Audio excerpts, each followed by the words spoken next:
Assalamualaikum warahmatullahi wabarakatuh. Bismillah, alhamdulillah, wassalatu wassalamu ala rasulillah wa ala alihi wa sahbihi wa mawalah, amma ba'd. Selamat datang di channel Zona Amaliyah. Semoga kita semua mendapatkan perlindungan Allah Subhanahu wa ta'ala, dilapangkan rezeki dan dimudahkan segala urusan, baik dunia maupun akhirat, serta disolehkannya anak cucu kita. Amin ya rabbal alamin. Sahabat Zona Amaliyah, Allah Subhanahu wa ta'ala telah memberikan keistimewaan pada hari-hari tertentu dan tempat-tempat tertentu. Keistimewaan itu adalah berupa ampunan dosa dan pahala ibadah yang lebih besar dibanding hari-hari atau waktu-waktu biasanya.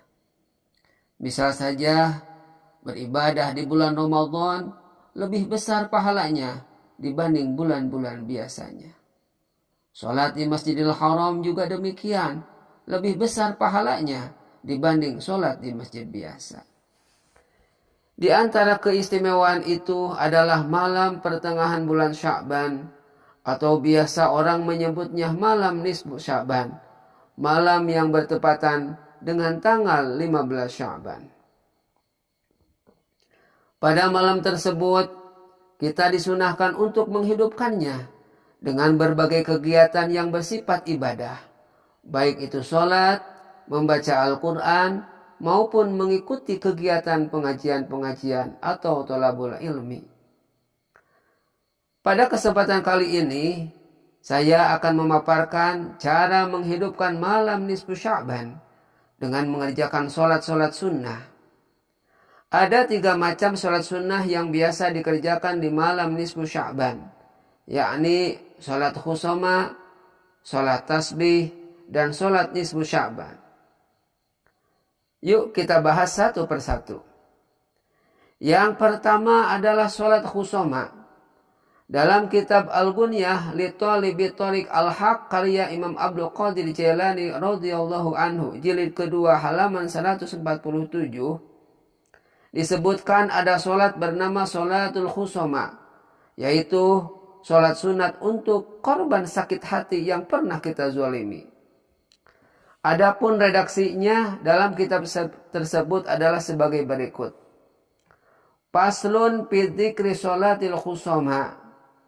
Wahia arba'a ruk'atin bitaslimatin wahidatin yaqra'u fil ula fatihatal kitab wa qul huwallahu ahad 11 marrat wa fi tsaniyati fatihatal kitab wa qul huwallahu ahad 10 marrat wa 3 marratin qul ya ayyuhal kafirun wa fi tsalisati al-fatihah wa 10 marrat qul huwallahu ahad wa alhaqumut takatsur marratan wahidah. Wa fir rabi'ah al-Fatihah wa hum 10 marratan qul huwallahu ahad wa ayatul kursi marratan thumma yaj'al thawabaha li khusomaihi yakfihillahu amrahum yaumal qiyamah insyaallah ta'ala. Yusalli hadhihi salata fi sab'ati awqatin awwal layatin min Rajaba wa lailatan nisfi min Sya'bana wa akhira jum'ati min ramadhana wa yaumail idaini wa yauma arafata wa yauma asyura. Ini pasal menjelaskan tentang sholat khusoma.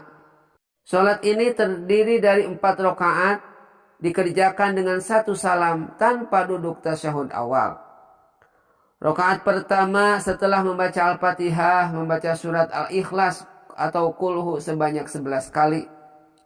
Rakaat kedua setelah Al-Fatihah membaca surat Al-Ikhlas 10 kali dan Al-Kafirun 3 kali. Rakaat ketiga setelah Al-Fatihah membaca surat Al-Ikhlas 10 kali dan At-Takasur 1 kali. Rakaat keempat setelah Al-Fatihah membaca surat Al-Ikhlas 15 kali dan ayat kursi 1 kali. Salat tersebut dilakukan hanya pada 7 malam yang agung, yaitu 1 malam pertama bulan Rajab, 2 malam nisfu atau pertengahan bulan Sya'ban, 3. Malam Jumat terakhir bulan Ramadan. 4. Malam Hari Raya Idul Fitri tanggal 1 bulan Syawal. 5. Malam Hari Raya Idul Adha tanggal 10 bulan Zulhijjah. 6. Malam Arafah tanggal 9 Zulhijjah. 7. Malam Asyura atau tanggal 10 Muharram. Nah, apabila telah melakukan sholat khusoma, hendaknya membaca doa seperti berikut. Allahumma ausil thawaba hadhihi sholata ila sahibi tabi'ati fulan bin fulan. Ya Allah, sampaikanlah pahala sholat ini kepada orang yang pernah aku zalimi yang bernama. Kita tinggal menyebutkan nama orang yang pernah kita zalimi. Adapun redaksi niat sholat khusoma adalah sebagai berikut. Usolli sholat al-khusoma arba'a raka'atin lillahi ta'ala. Saya berniat untuk melaksanakan sholat khusoma 4 rakaat karena Allah Ta'ala. Adapun keutamaan dari sholat khusoma ini adalah yakfihillahu ta'ala amrahum yaumal qiyamah. Allah Ta'ala akan cukupkan urusan mereka pada hari kiamat. Amalan yang kedua yang bisa kita lakukan di malam nisfu Sya'ban adalah sholat tasbih. Demikian karena di dalam sholat tasbih banyak dibaca tasbih. Para ulama menisbatkan kesunahan sholat tasbih pada sebuah hadis riwayat Abu Raf'i, di mana Rasulullah Shallallahu Alaihi Wasallam memberitahukan kepada paman beliau yakni Sayyid Abbas tentang tata cara dan berbagai keutamaan melakukan sholat tasbih. Bila dilihat dari sisi keutamaannya, para ulama memandang sholat tasbih memiliki keutamaan yang begitu besar sampai Imam As-Subki menyatakan bahwa tidaklah orang yang mendengar tentang keutamaan sholat tasbih namun ia meninggalkannya atau tidak melakukannya kecuali orang itu adalah orang yang merendahkan agama. Sahabat Zainal Amalia yang dirahmati Allah Subhanahu wa taala. Seyogyanya kita melaksanakan sholat tasbih setiap hari. Namun apabila kita tidak mampu, maka dianjurkan 1 minggu sekali atau sebulan sekali atau setahun sekali. Kalau masih tidak mampu, maka kita harus melaksanakan sholat tasbih itu seumur hidup 1 kali. Supaya kita tidak dipandang sebagai orang yang merendahkan agama. Adapun dalam pelaksanaan sholat tasbih ini, Imam Nawawi dalam kitab Al-Adhkarnya berpendapat, fa in shalla lailan fahabu ilayya ayyasulima fi raq'ataini wa in shalla naharan fa in sallama wa in salam yaslim. Artinya, bila sholat tasbih ini dilakukan di malam hari, maka lebih kusukai bila bersalam dalam 2 rakaat. Namun, bila di siang hari, maka bila mau bersalam pada 2 rakaat, dan bila mau bersalam, tidak bersalam juga di 2 rakaat. Artinya, kalau misalnya di malam hari, maka dikerjakannya 2 rakaat salam, 2 rakaat salam. Tapi kalau dikerjakan di malam hari, boleh 2 rakaat salam atau 4 rakaat 1 kali salam. Lalu bagaimana tata cara melaksanakan sholat tasbih? Ibnu Hajar Al-Haytami di dalam kitabnya An-Minhajul Qawim menuliskan, wa sholatu tasbihi wa hiya 4 raka'atin. Yaqulu fi kulli rak'atin ba'dal Fatihah wa surah subhanallah walhamdulillah wa la ilaha illallah wallahu akbar. Zada fil ihya wa la hawla wa la quwwata illa billah 15 marratan.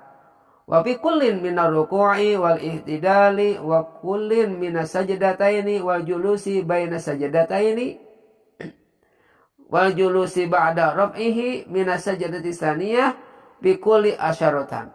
Fadzalika 75 marratan fi kulli rak'atin.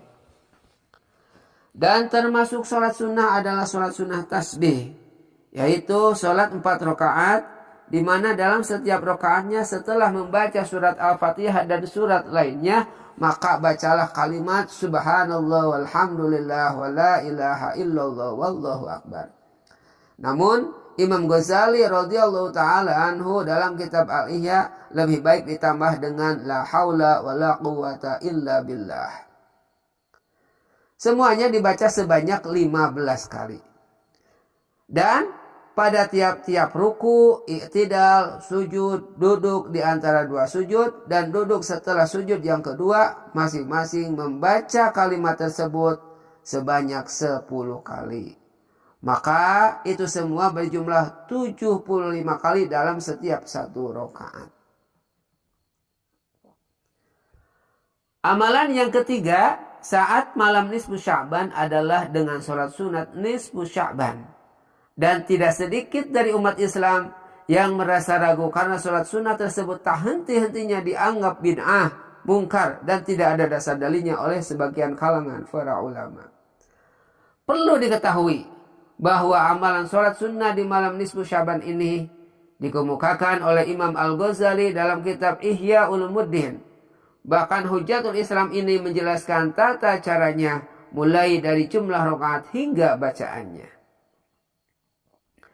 Wa amma sholatu Sya'bana fi lailatil khamisi asyara minhu yusalli mi'ata rak'atin kullu rak'ataini bitaslimatin yaqra'u fi kulli rak'atin ba'da al-Fatihah qul huwallahu ahad 11 marrah. Wa in sha'a shalla 10 rak'atin yaqra'u fi kulli rak'atin ba'da al-Fatihah 100 marrah qul huwallahu ahad. Fa hadza aidan marwiyun fi jumlati salawati kana salafu yusalluna hadhihi salata wa yusammunaha salatal khair wa yajtami'una fiha wa rubbama salluha jama'atan. Adapun salat sunnah Sya'ban adalah malam ke-15 bulan Sya'ban, dilaksanakan sebanyak 100 rakaat. Setiap 2 rakaat 1 salam. Setiap rakaat setelah Al-Fatihah membaca Qul huwallahu ahad Al-Ikhlas sebanyak 11 kali. Tetapi apabila seseorang ingin mengerjakan sholat nisfu Sya'bannya sebanyak 10 rakaat, maka setiap rakaat setelah Al-Fatihah membaca Qul huwallahu ahad sebanyak 100 kali. Ini juga diriwayatkan dalam sejumlah sholat yang dilakukan orang-orang salaf, dan mereka menyebut bahwa ini adalah sebagai sholat khair atau sholat yang dianggap baik. Dan mereka selalu berkumpul untuk menunaikannya secara berjamaah. Sahabat zona amaliyah, apabila selesai melaksanakan sholat, baik itu sholat usama, sholat tasbih, atau sholat nisfu Sya'ban, maka dianjurkan kita membaca surat Yasin sebanyak 3 kali dengan niat yang berbeda. 1. Membaca Yasin yang pertama kita niatkan ingin diberikan rezeki yang cukup, barokah, dan halal. 2. Membaca Yasin yang kedua kita niatkan ingin diberikan umur panjang dalam keadaan sehat walafiat serta dipakai untuk beribadah.